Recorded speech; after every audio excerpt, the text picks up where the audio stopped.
Hello friends, welcome to FC channel. இன்றைக்கி என்ன பார்க்க போகிறோம்னா ரோட்டி தான். இது இல்லாமல் வீடியோ எடுத்து போடுவீங்கன்னு கேட்பீங்க.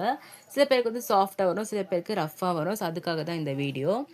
ஸோ ஃபஸ்ட்டாக வந்து நான் 1 கப் அளவுக்கு மைதா எடுத்துக்கிறேன். நல்லா வந்து ஜலிச்சியும் எடுத்துக்கலாம். அப்போ தான் வந்து ரோட்டி வந்து சாஃப்டாக வரும்.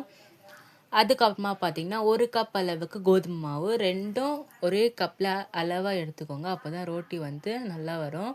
தேவையான அளவு உப்பு போட்டு நல்லா ஜலிச்சி எடுத்துக்கோங்க.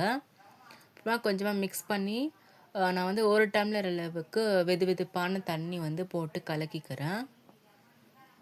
ஸோ நல்லா மிக்ஸ் பண்ணிக்கோங்க. எல்லாமே நல்லா சேர்த்து மிக்ஸ் பண்ணிக்கோங்க. கையில் வந்து ஒட்டக்கூடாது, அந்த அளவு நீங்கள் வந்து நல்லா மிக்ஸ் பண்ணிக்கணும்.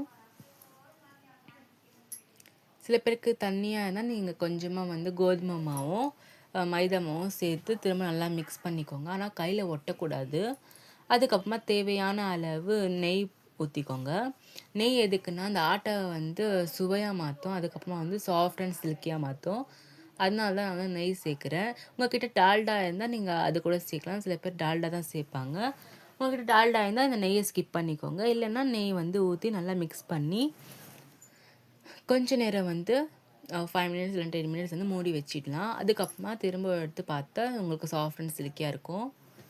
அதுக்கப்புறமா இதை வந்து ரவுண்ட் ஷேப் அளவுக்கு நீங்கள் பண்ணிக்கோங்க. அதுக்கப்புறமா வந்து கொஞ்சமாக வந்து நெய் தடவிக்கோங்க. அப்போ தான் வந்து கட் பண்ணுறதுக்கு நம்மளுக்கு ஈஸியாக இருக்கும். இந்த மாதிரி ரெக்டாங்கிள் ஷேப்பில் கட் பண்ணி எடுத்துக்கோங்க.